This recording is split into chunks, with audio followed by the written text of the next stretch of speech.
What's going on, everybody? Welcome back to my YouTube channel. I'm Stephanie James, and today's topic is about travel privilege. It's something that we all know exists, but we don't talk about it often enough. And today I want to talk about it. So let's do it. Let's get into it.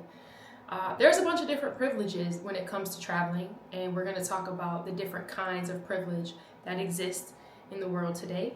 Number one is financial privilege. A lot of people would travel more if they could afford to do so.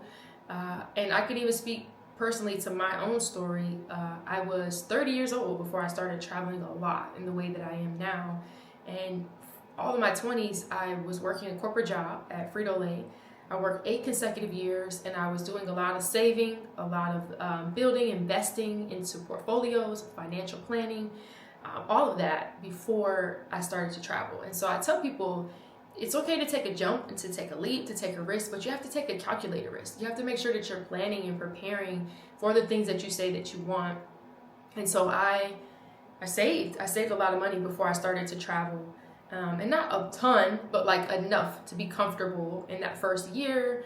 And I was working the entire time as well that I was traveling. So I worked for Frito-Lay for 8 years, saved up, and then I think I was unemployed for the first 2 months of my travel stint in 2017.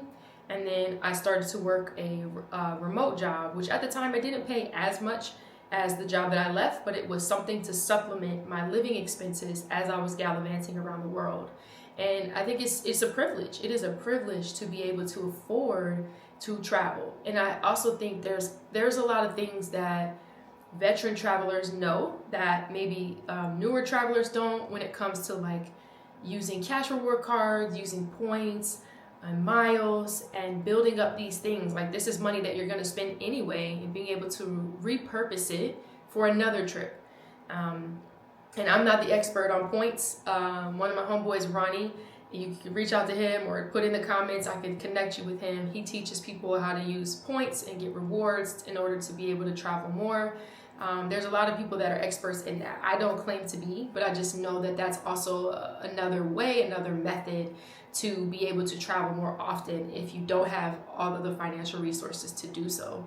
But financial privilege is definitely a thing, right? And so if you are looking to better position yourself to be able to afford to travel, that's fantastic.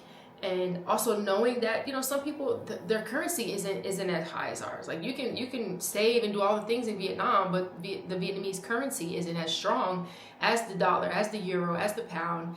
And so it's going to be more difficult, right, for those people in those areas of the world to be able to travel. So it is not lost upon me that there is a financial privilege to be able to live this life that I love and that I've created.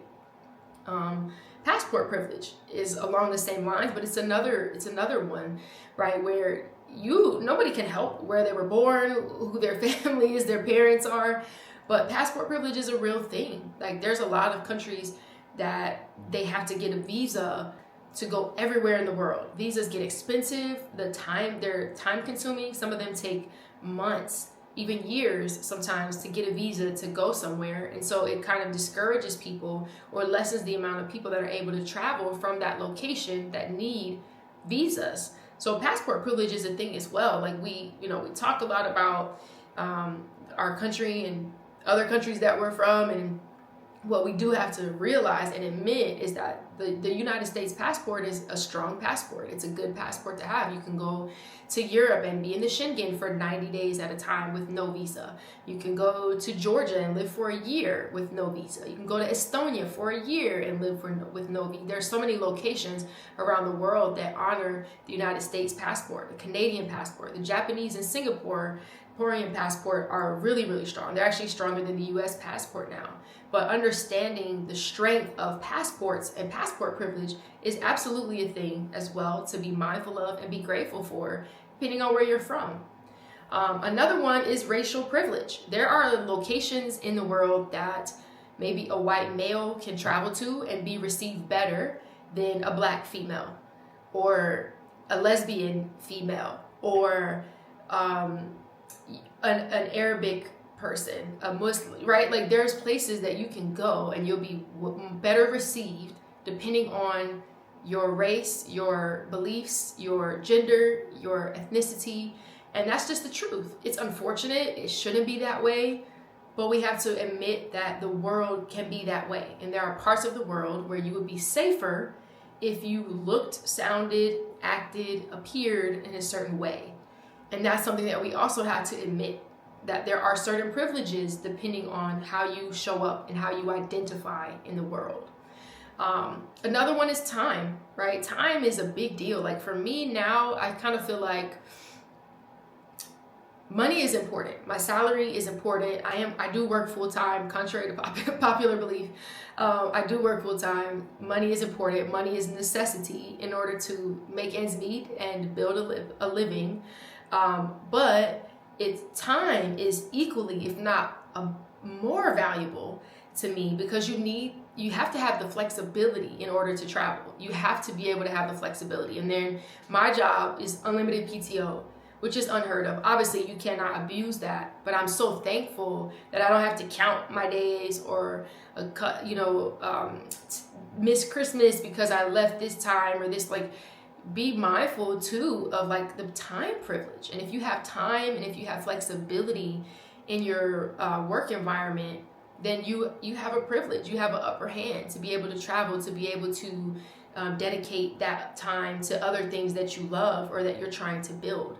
And I don't take that for granted at all, right? And I even when I'm looking at new careers, I look at that. I evaluate like, yeah, this salary is higher, but you guys are only going to give me 2 weeks of vacation. Or this salary is a little lower, but it's unlimited PTO. So which one am I going to take? You have to kind of get to a point in life where you understand what's important to you, what you value, and what you're willing to negotiate on and what is a non-negotiable. And I think it's really, and time should be one of them, because time, we can't get time back. It's one of the most valuable assets in the world that we cannot get back. You can never get any time back. And so, yes, money is good. Yes, money is necessary, but at what cost, right? And so as you're building out your new career, as you're thinking about how you're going to travel or places that you want to go, keep all of these things in mind. Be thankful for the privileges that you do have. Be mindful of the privileges that you don't have. It doesn't mean you can't still do the thing that you want to do. It just might be a little bit more complicated to go to that part of the world, or take that time off. Try to negotiate, with your bosses and say, hey, I really want to go to Egypt and I need an extra 4 days this year. Is there any possible way? Maybe if I work 2 weekends or something that I could, make that happen. Also, I would say, get creative, right? Think outside of the box. Sometimes we play into the limitations that people set for us, and we shouldn't, right? Sometimes we just get in a space where this is how it's always been done. They're not going to allow that. They're not going to approve that. But when's the last time you actually tried? When's the last time you tried to change the narrative or change, what people said about you to be true, and you challenge that narrative and make people think differently, or ask for something that nobody's asked for before with audacity? We have to have audacity to get the things that we want. And so I just wanted to talk about that a little bit today. There are privileges that exist in the world. Be thankful for the ones you have. Be mindful of the ones you don't. And don't let anything stop you when it comes to accomplishing and going and visiting and doing the thing that you want to do. I hope this encouraged somebody today. Make sure you subscribe, like, share this video with somebody that needs to hear this message today. And I will see you guys tomorrow. Much, much love. Later.